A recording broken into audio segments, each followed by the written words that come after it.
guys, this is Attorney Walter Knott. I wanted to go ahead and take a moment to basically go through the SSI increase to the 1073 from the 794, and I wanted to go through and explain why the math is really, really simple when it comes to this, and then talk a little bit about the politics behind it.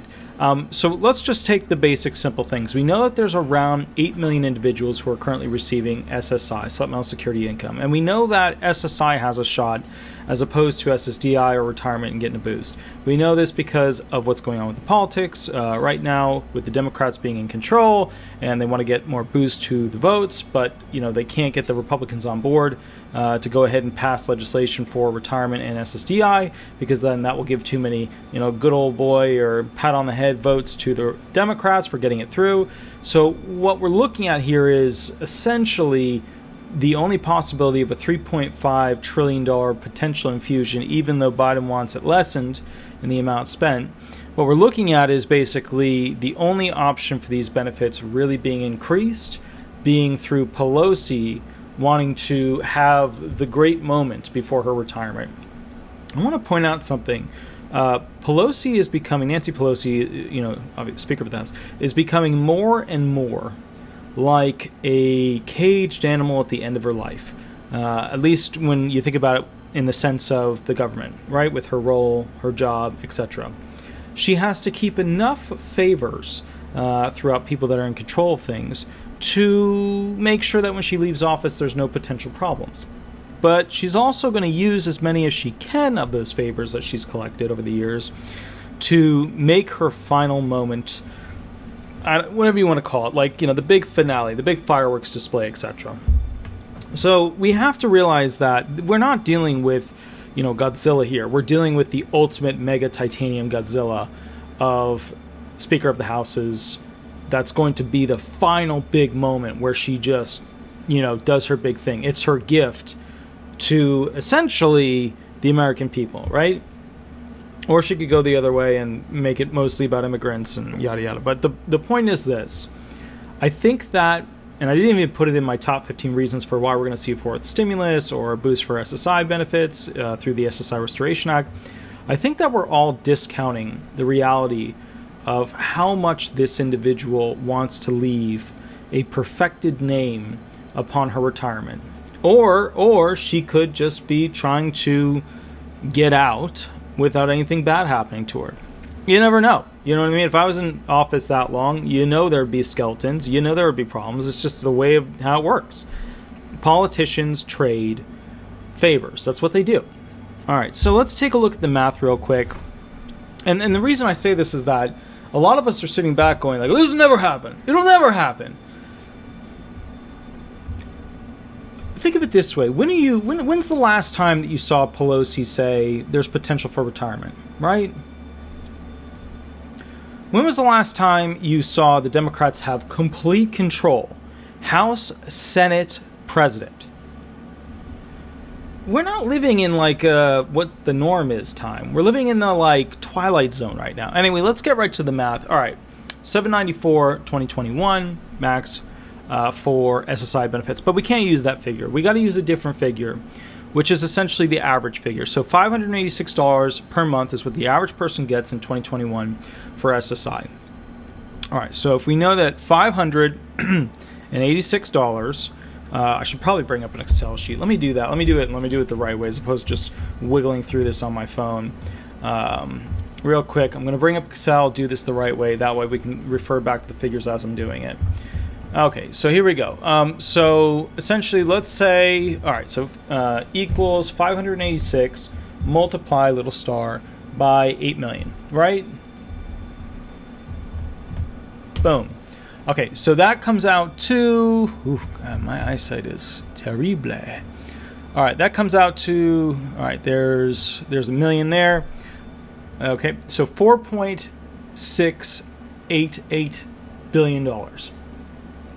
Okay, that's what that comes out to essentially per month. That's how much they pay out per month. So if we multiply that equals 12 multiplied by that. Sorry, I can't do these massive numbers in my head.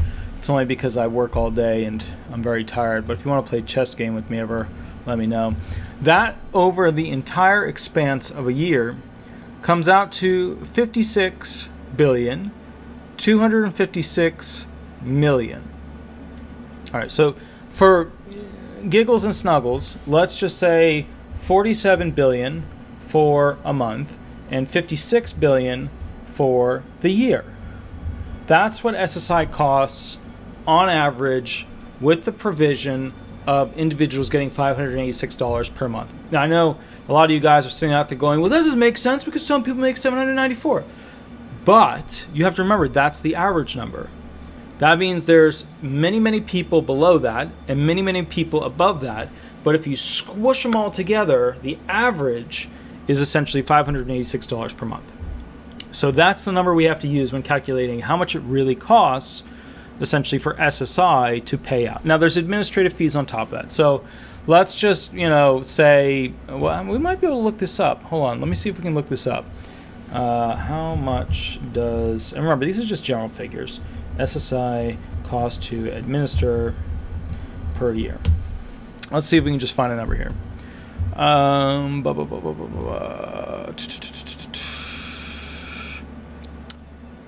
Budget estimates and related information. Let me see real quick. Hold on. Percentage total expenditures, administrative expenses in millions. I mean, it's percentage total expenditures. All right, so if we scroll down to the current, all right, we can only get 2020 data. So it looks like, crap. I see retirement here. I see DI. DI is 2.555 billion. Is that right? No, this is in millions. Yeah. Oh, no, 2,555. Yeah, so it'd be 2.555 billion. All right, so in order to administer this program, what we've got to do is we're taking the SSDI program, which has similarly around 8, it's just a little over 8 million people taking. So it's a little bit more than SSI. But the point of this thing is, what we're going to do is, so now we know in order to administer that one, and even though that one's harder to administer, although it might not be because of the whole in-kind support maintenance rule that takes a lot of time for the SSA to work out, and they have to hire more employees for that. Although the whole quarters of coverage analysis thing takes people for that. Let's just take the DI figure, the disability insurance figure. So it takes $2.5 billion. So now, and that's per year. So now what we're looking at is, let me just add this number in. 1, 2, 3. 1, 2, 3. This is giant numbers. Oh wait, I got to take out the, okay, it already did that. Okay, so now per year, the SSI program, I'm sure there's little things here and there that we're not counting, blah, blah, blah, but we're going to do the equals, and we're going to add 56 billion plus, okay, our 2.555 billion. That comes out to 58,811 million. So what do we know? So it takes around, let's just say round it up because, we know how the government is.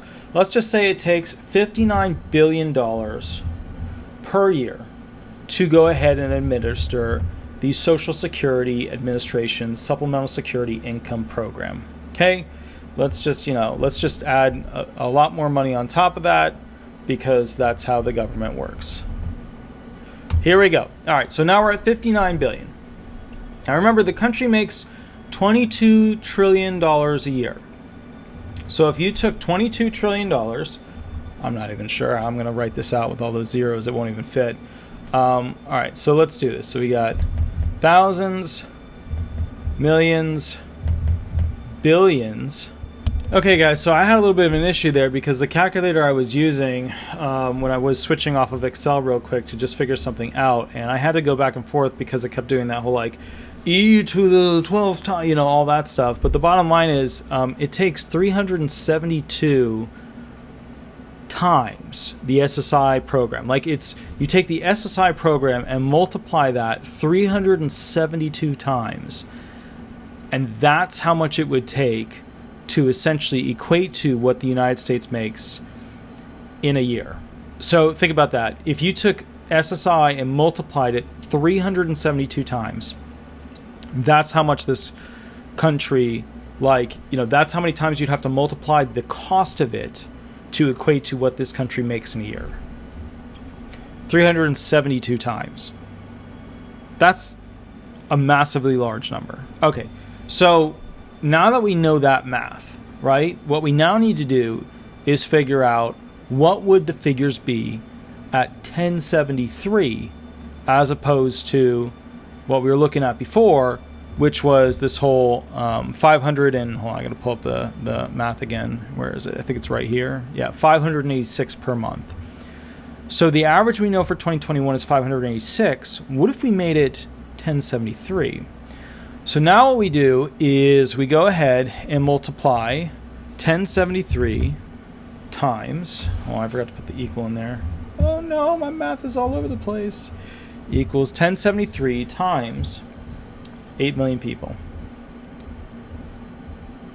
Yeah, that looks good. Cool. All right, so what we're looking at there is hundreds, thousands, millions, 8.584 billion. So the prior one was 4.68 billion. Now we're up to essentially 8.58 billion. Because remember, we're essentially doubling it. Because you get rid of the in-kind support maintenance rule and everybody gets 1073, then boom, you're essentially doubling the cost.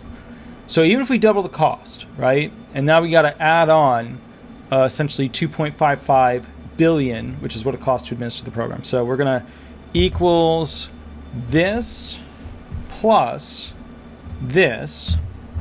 So it would cost essentially $11,139,000,000 to run the SSI program at 1073. It would actually be cheaper than that because they wouldn't have to spend all this time doing the whole in-kind support maintenance rule and watching everybody's bank accounts as often and as much and hiring as many employees.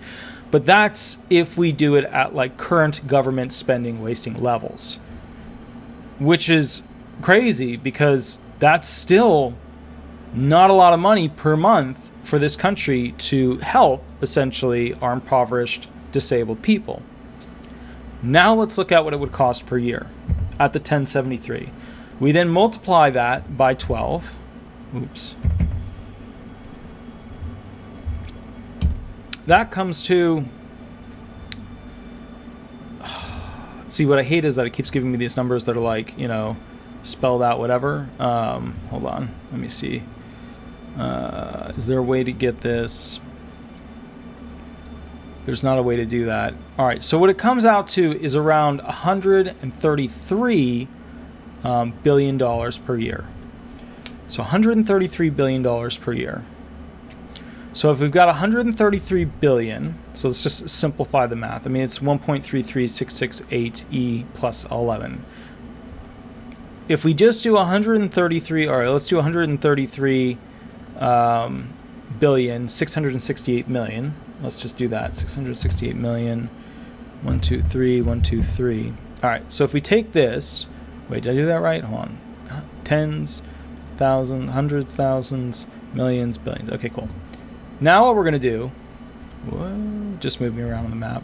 Now what we're going to do is we're going to take that and we're going to go ahead and figure out how many times we would need to essentially, well, actually we know it's double. We know. So we take 372 equals this times 372 times, or we take that 372 times 2, and that equals 744.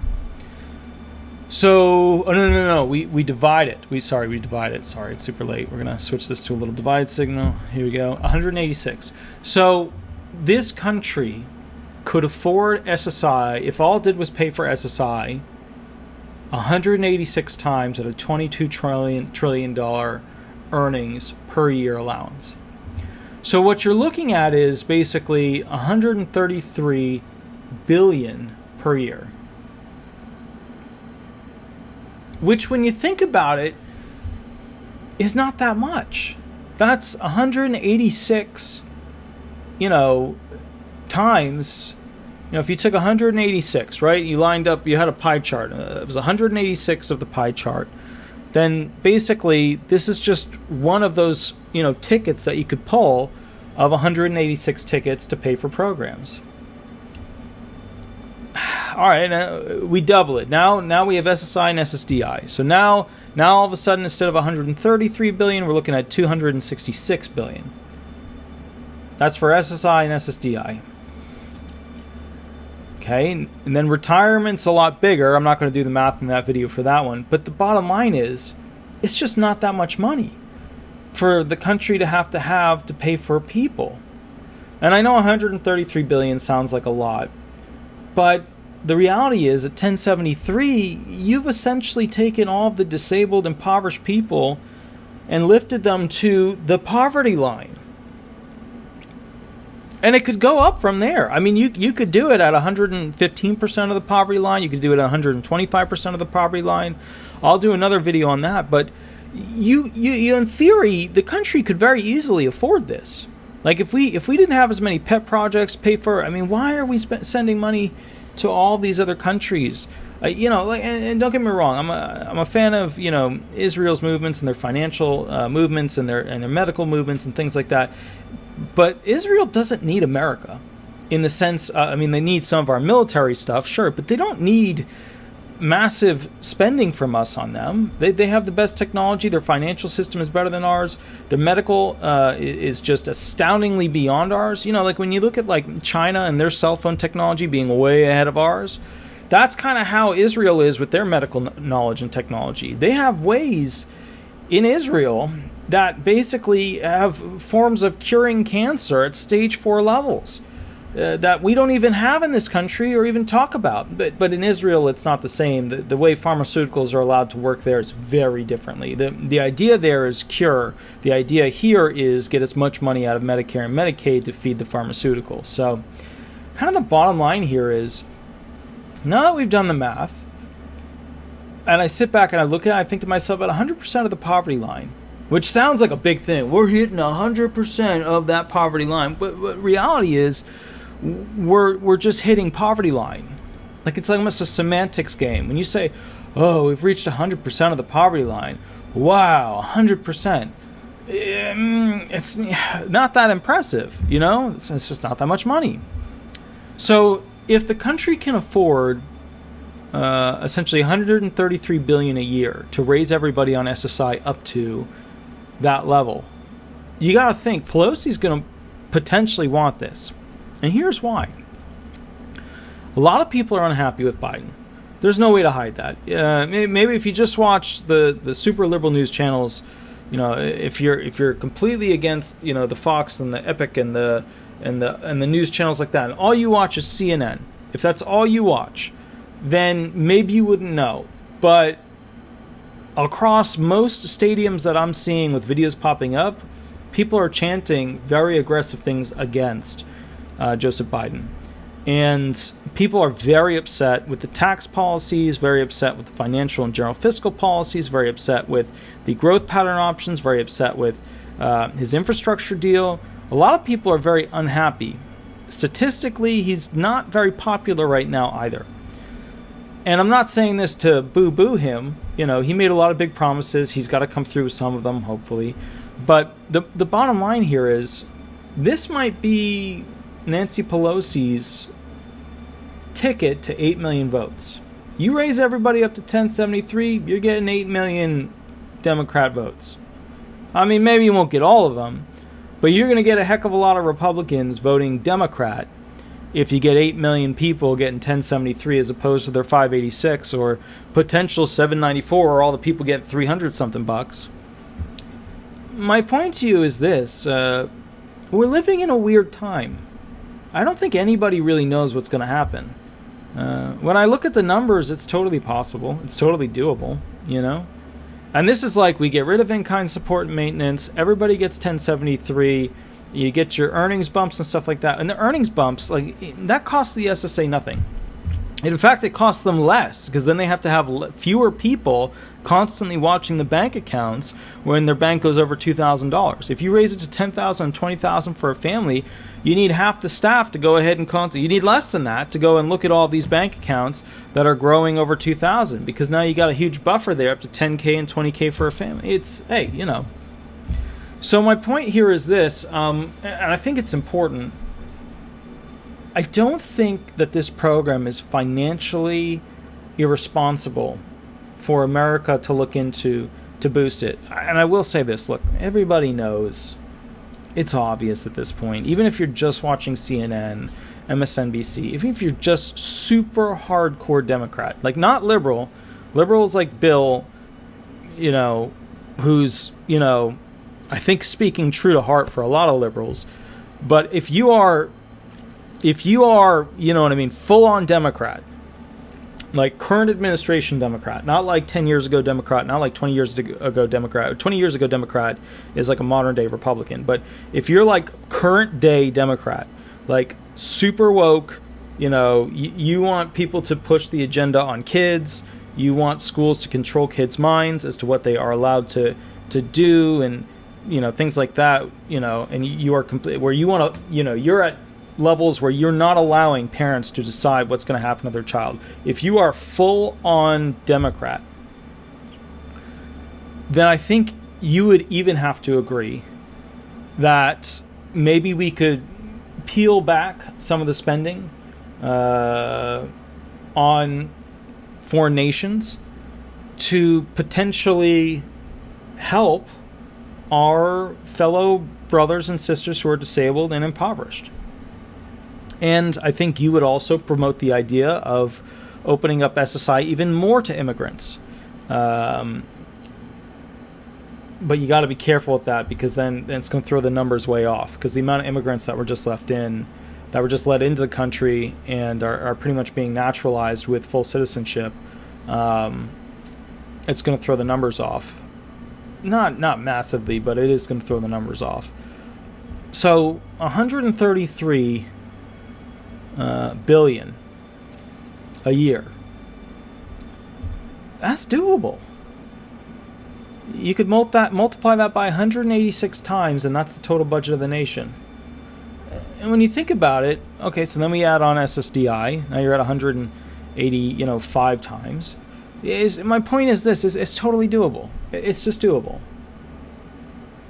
And another thing that I think is really important too is that all of you guys out there need to start collectively thinking as a unit of people on SSI and what you want. SSI people are famous for not grouping together, gathering together, supporting each other. You know, SSI people tend to be all in their own little boat. And that's very different than SSDI people. That's especially different for retirement people who have a bunch of groups supporting specifically their agenda. My point to you is, and final point, and then we're going to end this video, I really think it's important that SSI people start to create clubs, SSI people start to create unions, groups, nonprofits, and promote the idea of the agendas that you desire before the federal government. Because they're not going to give it to you unless you let them know that you will not give them their vote. And that's the truth of it. Think about that. All right? Guys, I'll catch you a little bit later. Have a wonderful day, and we'll go from there. Thanks so much. Bye-bye.